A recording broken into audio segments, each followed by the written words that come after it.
So, firstly, I'm so very impressed and disappointed at how clear the sound is here. It's I was hoping I was gonna come here and take the mic and like do 1 2 1 2 testing.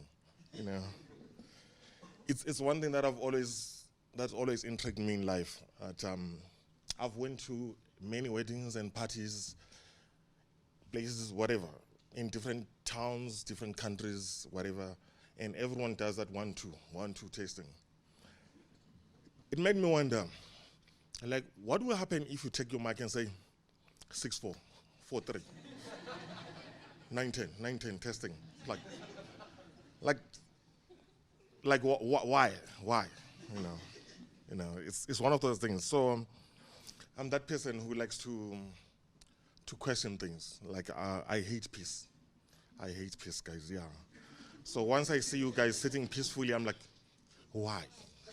Why can't you just take a bottle and hit one person? I'm joking. I'm not violent. But it's one of the amazing parts of human nature that intrigued me a lot. So sometimes when I see something, I usually go to Google and ask myself, why is it like that? Or something like that. So one of the things that I discovered was that, crazy enough, the distance between the two rails of the trains things, what do they call it?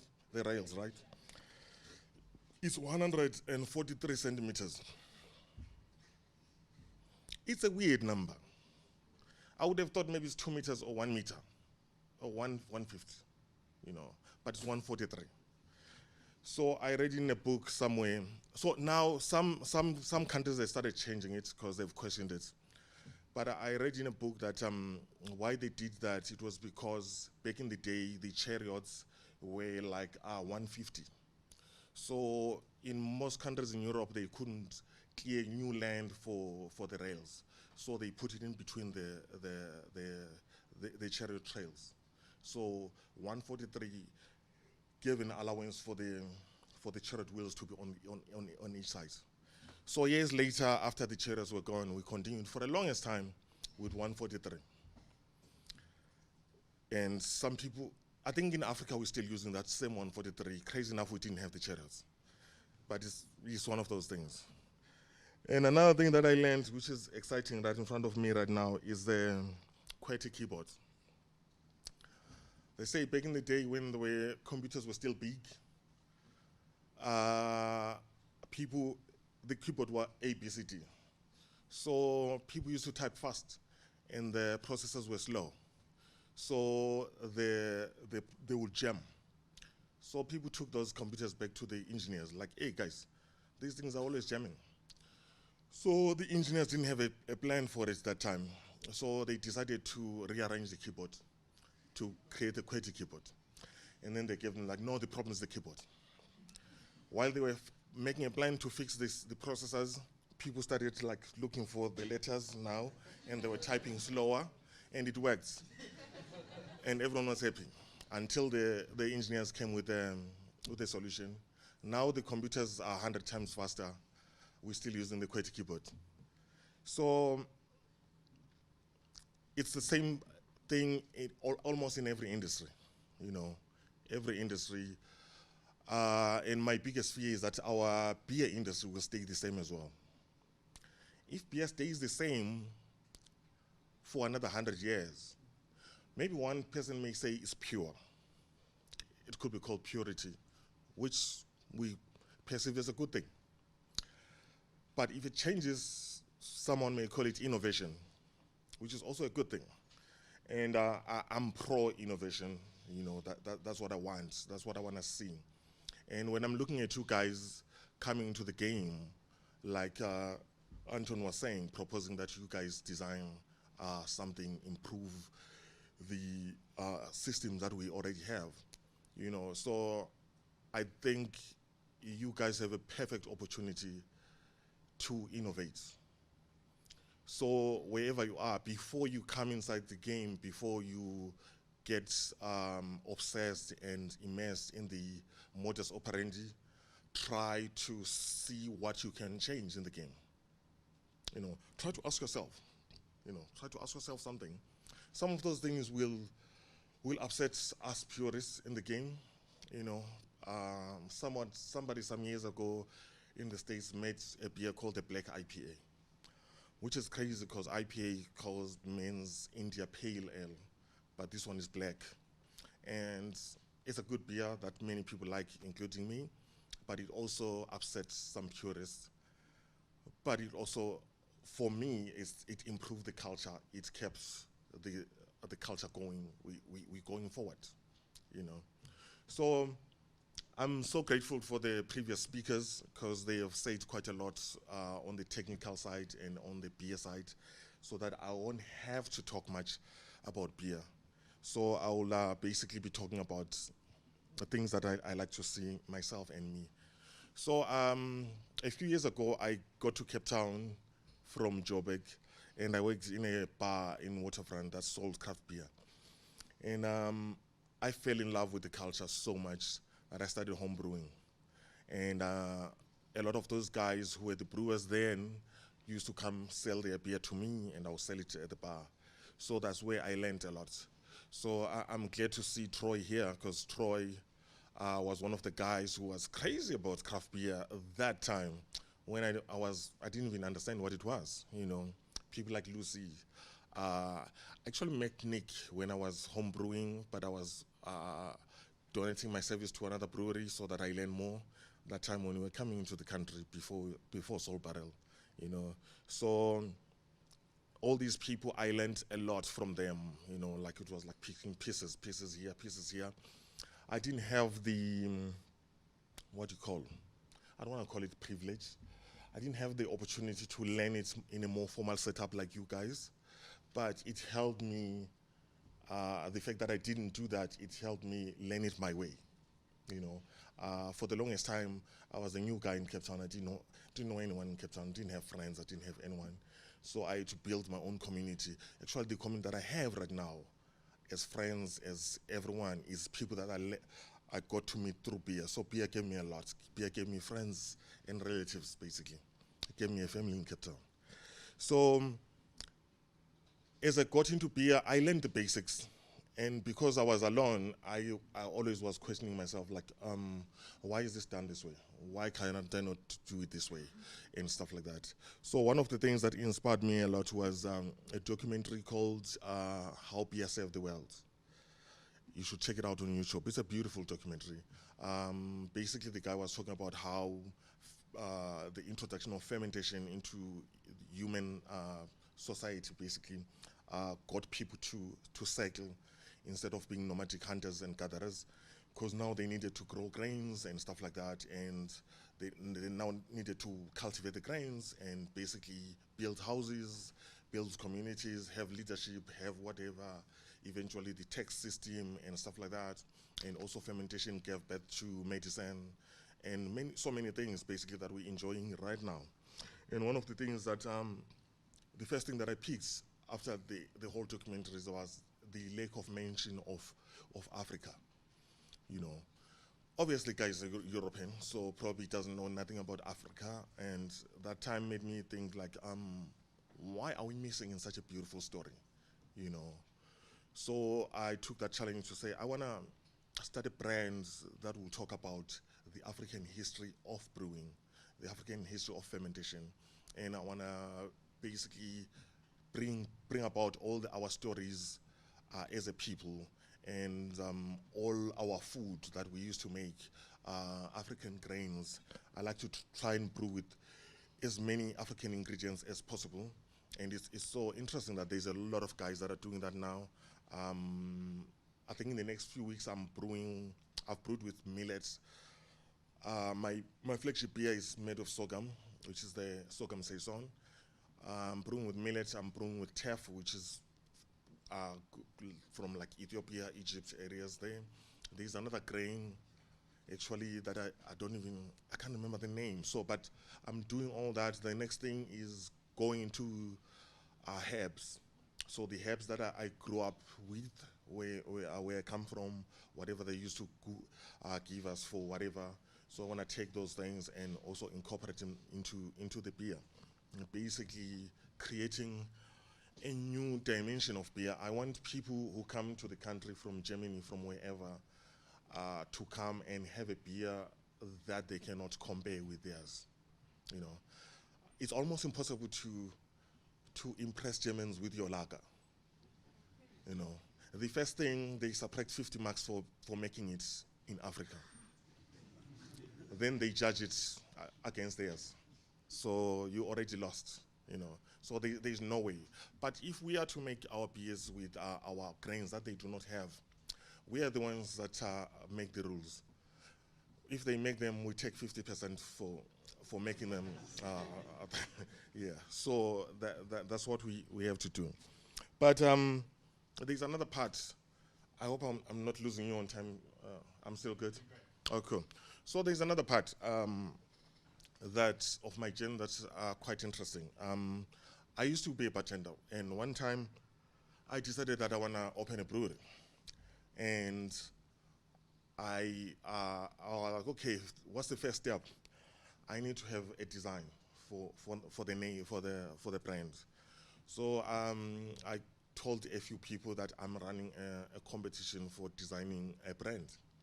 So I knew a few guys that were in college. I'm like, okay, cool guys, I'm doing this thing. Anyone who wins this competition is gonna win a beer from me. I'm gonna give you beer every week for the whole year, because I was making beer at home. I couldn't get people to come forth. So I struggled a lot. No one was coming forth, no one was coming forth. And I decided, one day I met another guy. He told me he's a graphic designer. I'm like, you know what? I'm gonna give you an opportunity. Because deadline was today, but I'm gonna put you in. I'm running a competition for designers for our brand. So I already have like 30 designers who are doing taking part. So I need you to join. He was like, oh, cool. I'm like, maybe you won't manage because those guys are good. He's like, no, let me do it.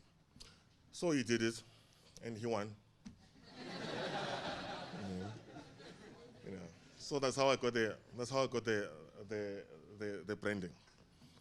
The next thing was I started brewing at home. I made a lot of beers, and I would go to many breweries around. And whenever I'm off from the bar, I'm like, hey guys, can I come and work at your brewery? So one such brewery was Riot Beer. There's a guy called Mark Fury. He's me and Mark, we have a very special relationship. I mean, he has a special relationship with many people. I'm sure he also has a special relationship with Troy. But he's also a guy that I regard as a mentor. He really taught me a lot about life, business, and brewing. So when I went to his brewery, he said, okay, go to the back there and mill some grain. I went to mill some grain. What I'm done is like, oh, you can mill for tomorrow. I milled again. Like, yeah, you can clean the whole bag. Started cleaning. Move the kegs, do this. The whole day I was working at the back. Nothing, not talking to me. He was brewing with this other guy. They brewed until they finished. I went again next time. He took me to the back, started milling all the grains for the whole week. Started cleaning the whole thing. I even cleaned the roof. I'm like, cool. Maybe next time you will see that I really want to do this. I went again. Took me to the back. So until one day, I made a clone of an American beer. It was a black IPA from Stone Brewing Company, the sublimely self-righteous IPA. So somehow he heard that I make a good beer. So he was like, next day when I went there, he's like, did you make a black IPA? I'm like, yeah. He's like, do you have that bottle? I'm like, yeah. Like, go bring it. So I went home, I brought it, and he tasted my beer. And then that day I worked in front. You know? So I kept on doing that for some time until I got to a time when a friend of mine suggested that I open my own brewery. So cool, let's do that, but we need money. So we tried to apply with all these government departments for money. We couldn't get the money. So Mark said to me, he's selling his brewery. He wanted, I think it was close to like 900K. So now we have a figure now, so we need money, you know. So I went, there's a friend of mine who had money, a bit of money. He comes from a good family. You know, his father worked hard enough to give him a bit of money and opportunities. So I went to him and like, dude, I want you to come partner with me. He was like, cool. Can you give me a spreadsheet of all these things and what you want to do and how you want to do it? I was like, okay, cool. Then I left that place and I googled what is a spreadsheet, and I'm like, oh, yes. Uh, then I was like, okay, cool. I went to a friend of mine, like, can you do a spreadsheet? He tried. We took to that guy. That guy was like, nah, this is nonsense. I'm not putting my money in this. Then it happened one day. We got a guy who wanted a lot of beer from us, you know. So I needed to make this beer. He place an order. So I'm like, cool. I'll take it back to this guy. Like, dude, I've got an order. I think it was for a mixed case for Macro. So it was a good big thing. So I'm like, dude, I've got this thing. Macro wants my beer, and I need like so much money to make this beer. So like I was like, if you make this beer and sell it to Macro, I will put 300K in your business. I'm like, cool. Then I ran around until I got the money, did the order. Boom, I've got 300K of the 900K. So 600 to go. I've got a plan now. I go back to the guy who was selling the brewery. I'm like, listen, dude, I'm getting the money in 2 weeks' time. But before that, I thought of offering you an opportunity, because I'm gonna build the sickest brand ever, and it will be a shame for you not to be part of it, you know. So before we think, don't you want to be part of it? He said, yeah, I'll put 300K. So which means I'll waive 300K from the 900K, but I want the other 300K cash, and the other one we can have debt over a number of years. I'm like, cool, we saw that. So we've got the money now. But he said, nah, I'll only do that if you have at least 200K for working capital. And the other guy also, the 300K guy, is like, yeah, do you have working capital? Nah, I don't. Like, you gotta get whole working capital. So I got around, I met another guy from Switzerland. He was a marketing guy. He had just done the World Cup and stuff like that, done big jobs and stuff. So I told him, like, hey, dude, you quite exciting guy, you know a lot of things. You know what, I wanna offer you an opportunity to be part of exciting brand. Come and see the brewer that I just bought. So I took him to the brewery when the owner of the brewery wasn't there, and I showed him the brewer that I just bought. And I was contact brewing there, so my beer was in the tank. So I even made him taste the beer from the tank, which is so inspiring. He was inspired, he put the 200K. We had money, so we started the business, you know. So many things happened along the way. Um, we were bottling with a very bad bottling equipment that let a lot of oxygen inside. So we'll make good beer, take it to the market, it will oxidize in a short time, and we're trying to protect the brand. So as soon as someone complains, we go take all that beer, replace it with fresh beer and stuff like that, and we kept on losing money. A lot of things. We didn't have much knowledge. It was the first time ever in my life that I ran a business. It was the first time, and where I come from, not a single person in my family or close to me even had a spaza shop or anything. So, and now I was doing a lot. I was the cleaner, I was the brewer, I was the bartender, I was the marketer, I was the salesperson, and not long, burnout was hitting me. And now the other guys that put money start panicking. Now they want their money back, you know. So, long story short, they wanted us to liquidate the brewery and sell the equipment. They get their money back. So I looked at the one guy who's so good and like, listen, dude, I want us to get rid of everyone, and then I'll keep you. You definitely, even if you wanna go, you still won't get money because we won't have enough money. So he said, oh no, I'll stay. So I went to the other guys. I'm like, guys, I've got 2 papers here today. We sign these papers. We're gonna sell the equipment. You get your money back, and you're out of this thing. And I'm starting alone. They're like, good. They took their money. We are left with 1,600 rands. And Devil's Peak came to our rescue. They kind of offered a deal that lasted a few months, but it borrowed us a year of lifeline, you know.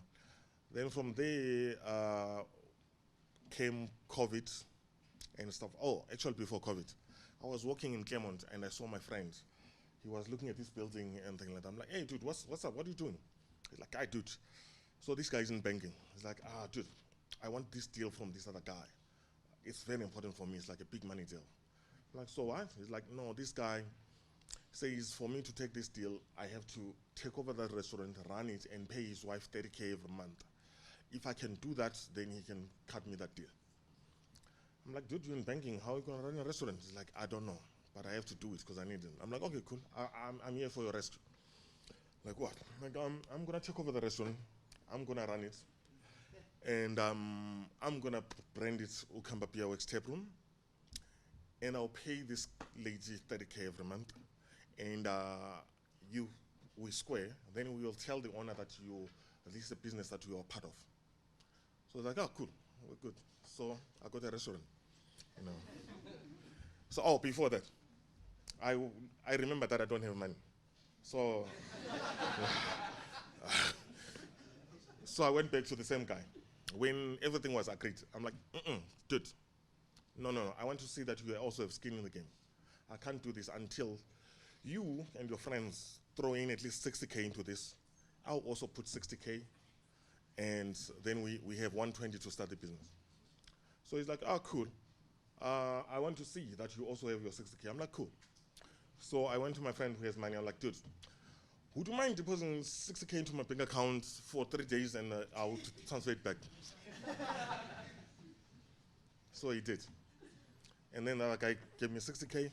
Then we opened the restaurant. I paid that guy his 60K. At the end of the month, I paid that lady 30K. We broke even from the first month. We did it simply. We made food, simple food like normal black people make in their houses. Pap and meat. No garnish, no nothing. Yeah, simple. Wings, just wings. Nice, good wings, fried, nice, beautiful, and everything, and a nice sauce. That my mother used to make, and thing. Simple. Kept it simple, and it was a winning formula. COVID came and hit us in the head. We had to close that restaurant. And midst of COVID, get a call from Waterfront. They're like, there's a new development called Makers Landing. Okay, cool. I'm about to finish. Now time is hitting me. So we went there to look at it. Saw the place, nice place with an ocean view and thing. And my business partner was like, dude, the only money I can put there is like 400K. But how much money do we need for this thing? I'm like, yeah, I'll make a plan. So I looked for some friends that I know who have been trying to sell a brewing equipment for 2 years. Went to negotiate with them. I said, guys, you've been struggling to sell this thing, and this is COVID. You're probably going to struggle for the next 5 years. But if you give it to me, I'll pay you a certain amount every month. So they gave me the equipment, but they say they want 250K to commission it. I'm like, cool, go ahead, we're good. The person who was going to do the whole thing, project manager, wanted 400K. We said, go ahead. The guy who was going to do furniture wanted something like 150. I said, go ahead. So everyone started, and then another guy wanted a deposit. We gave him the other one deposit, gave him. And then there was a lockdown, and we thought the government was going to give us money, like everyone, they didn't. Then we got money to pay everyone, and until we had the brewery, basically. So now we have a brewery in Waterfront. It's the most best-looking brewery in Africa at the moment. Voted for by me and my friends. You should come and visit. But basically, in all, after school, you got to make a plan, and please change things. Thank you, guys.